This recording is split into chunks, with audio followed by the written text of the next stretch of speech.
طالبانو د پاکستانیانو نمبر 1 پوځ په تیښته کړ. 3 پوستې او 15 کلي ترې نیولي. جزئیات هم دلته وګورئ او چینل سبسکرایب کړئ.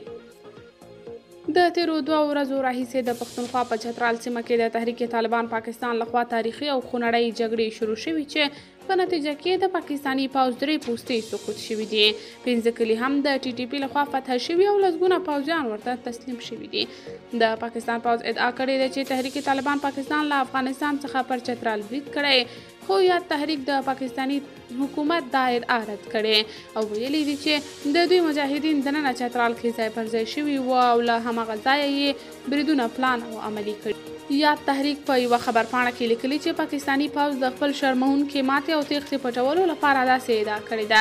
د ټي ټي پي ویاند ویلي که څه هم سلګونه پاکستاني پوځیان د الوتکو له لارې چترال ته رسېدلي، خو د دوی سلګونه سرتیري اوس مهال سنګرونو کې شتون لري او د ژوند تر اخري سلګۍ یې به د پاکستان مرتدو پوځیانو پر ضد خپل جهاد ته دوام ورکړي.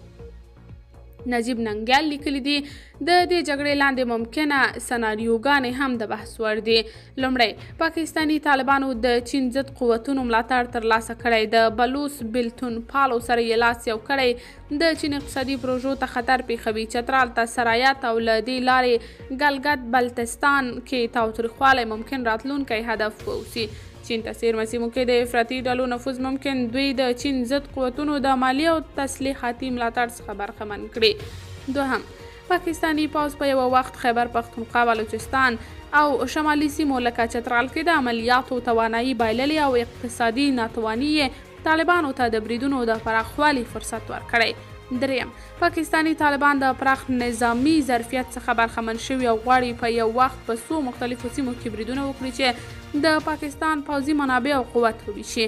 دا هغه تکتیک دی چې طالبانو د جمهوري نظام پر خلاف په افغانستان کې وکاروه. قدرمنو کتونکو، تاسو د دې موضوع په هکله څه نظر لرئ؟ کمنټ کې شریک، ویډیو لایک او چینل سبسکرایب کړئ.